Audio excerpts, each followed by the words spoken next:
बिहार में, देश में गरीब आम आदमी, मिडिल क्लास को रहने का अधिकार और जीने का अधिकार अब बचेगा कि नहीं? क्या सब पैसे वाले ही सुपरमैन है और हमसे ऊपर कोई नहीं है?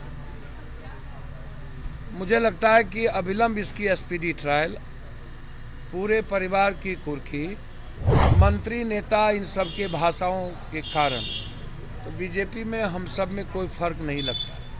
परिस्थितियां गोपालगंज, सिवान, छपरा की बनती जा रही है, उसमें समाज को बिखराव से रोकिए और दबंगों को कानून के गिरफ्त में लाइए। देखिए, जो घटना माझी में घटित हुई, कल हमने सोशल मीडिया पर देखा। मैं बार बार कहता हूं कि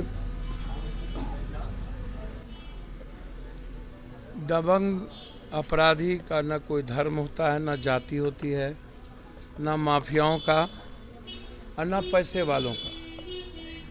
ये लोग कानून से ऊपर हैं, संविधान से ऊपर हैं, लोकतंत्र से ऊपर हैं और समाज से ऊपर है, इंसानियत से भी ऊपर है। मुझे कभी कभी लगता है, क्या इस बिहार में, देश में गरीब आम आदमी, मिडिल क्लास को रहने का अधिकार और जीने का अधिकार अब बचेगा कि नहीं? क्या सब पैसे वाले ही टॉप मोस्ट अपराधी, माफिया, बालू, जमीन, शराब, दादा, 47, 56 नेता, पदाधिकारी, यही 4-5 लोग अब इस कंट्री में रहेंगे? जो आम आदमी है, मिडिल क्लास है, उसके रहने का, जीने का कोई राइट नहीं बचा है। नियम तो जो मैं जब देखता हूँ, कल हम बेगूसराय में थे जहाँ मुखिया की सरेआम गोली मार दी गई। एक ही बेटा था, एक शर्मा जी थे, उसके भी बेटे को गोली मार दिया गया। छपरा की घटना जिस तरीके से, मुबारकपुर में जिस तरीके से दबंगई दिखाई गई है ना, कि हम सुपरमैन है और हमसे ऊपर कोई नहीं है, मुझे लगता है कि अविलंब इसकी एसपीडी ट्रायल, पूरे परिवार की कुर्की और सरकार को पूरा इलाज के साथ 20-20 लाख रुपया मुआवजा। एक डेथ कर गए, एक की स्थिति बुरी है। अभी हमने कोशिश की, हमने एक जो स्थिति बुरी है, मैंने उनको तत्काल पार्टी के तरफ से प्रेमचंद सिंह जी को मैंने कहा कि 25,000 रुपया उनको मदद करिए और जो भी खर्च होगा, हम अभी यहाँ के मालिक से बातचीत किए हैं कि इस पर बाहर नहीं पड़े, लेकिन सरकार से मेरा कंप्लीट डिमांड है कि लगातार जिस तरीके से तनाव पैदा समाज में हो रही है, मंत्री नेता इन सब के भाषाओं के कारण तो बीजेपी में हम सब में कोई फर्क नहीं लगता। और मैं हाथ जोड़कर पैर पकड़ के क्षमा मांगना चाहूँगा तेजस्वी जी से कि छपरा, गोपालगंज, सिवान आपका है, आपके पिता का है, आप कहते रहते हैं। जो परिस्थितियां गोपालगंज, सिवान, छपरा की बनती जा रही है, उसमें समाज को बिखराव से रोकिए और दबंगों को कानून के गिरफ्त में लाइए और आम आदमी की वो बचाने का प्रयास करिए। मुझे लगता है कि जो हालात है, जो परिस्थितियां हैं, उसमें नेता और दोनों सभी लोग मस्त हैं।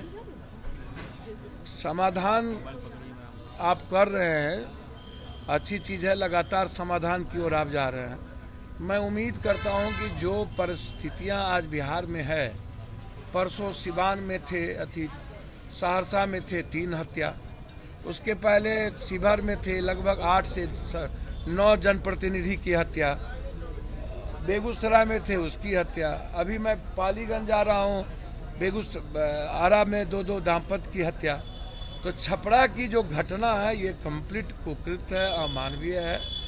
और जिस तरीके से पुलिस के सामने, थाना से बुलाकर पुलिस को बैठाया गया, पुलिस बाहर में थी, मुखिया जी बात करते रहे और उसके बाद उनके गुर्गे और उनके बड़े भाई ने जिस तरीके से रॉड से, हथौड़े से पीट के मार दिया, ये जघन्य अपराध है। एसपीडी ट्रायल के साथ सजा हो और परिवार को 20-20 लाख का मुआवजा। ये पप्पू जी, एक मिनट पप्पू जी, एक सवाल है। आप जब देखने आए हुए थे, उसी समय जेडीयू के एमएलसी संजय सिंह आए थे। संजय सिंह ने कहा कि पुलिस ने किया है, काफ़ी निंदनीय घटना है, पुलिस के सामने ये घटना घटी है, तो वो तो पार्टी मैं तो खुद कह ही इस रहा- सरकार में है, तो उनका ये बयान को किस तरह सर देखेंगे? मैं कह ही रहा हूँ ना कि पुलिस नाम की कोई चीज़ है क्या? ठीक क्या 40 सालों में कोई पुलिस पदाधिकारी बिहार का रावण हो चुका है, वो कंट्रोल कर रहा है पूरी सिस्टम को। 10 पदाधिकारी पटना में सभी को कंट्रोल कर रहा है, ऊपर से नीचे। जब जिम्मेदारी तय नहीं कीजिएगा, कोई अकाउंटेबिलिटी नहीं होगी, तो जब जिम्मेदारी तय नहीं कीजिएगा और सारे के सारे पुलिस इंस्पेक्टर, दरोगा, एसपी शराब और ज़मीन माफियाओं में पैसे वसूलने में रहेंगे और नेताओं की भागीदारी होगी, सिंडिकेट चलाएंगे इंस्पेक्टर डीएसपी मिल करके, बालू का, शराब का, और दबंग लोगों के साथ ही उनका दुकान चलता है, दूसरे का कोई रास्ता नहीं है। तो पुलिस तो सैया भेल कोतवाल अब डर का है। पुलिस हमने दफा जोड़ने के लिए भी पैसा लेता है, दफा निकालने के लिए भी पैसा लेता है। पुलिस को कहीं कोई मतलब नहीं है। सहरसा में आप चले जाइए, सहरसा में किसने मरवाया? सहरसा में सनोज की हत्या हुई, उसमें उमेश दहलान नाम का एक व्यक्ति है, जैसे यहाँ दबंग मुखिया जी हैं विजय यादव, उसके परिवार, उसी तरह वहाँ उमेश दहलान है, एक कौशलेंद्र यादव है जो सबसे बड़ा अपराधी है, और कुछ होटल मालिक हैं। ये लोग जमीन माफिया का काम करते हैं, और उमेश दहलान वहाँ पर अभी तक उसके टेलीफोन की, उसकी सीसीडी की इंक्वायरी नहीं हो रही है।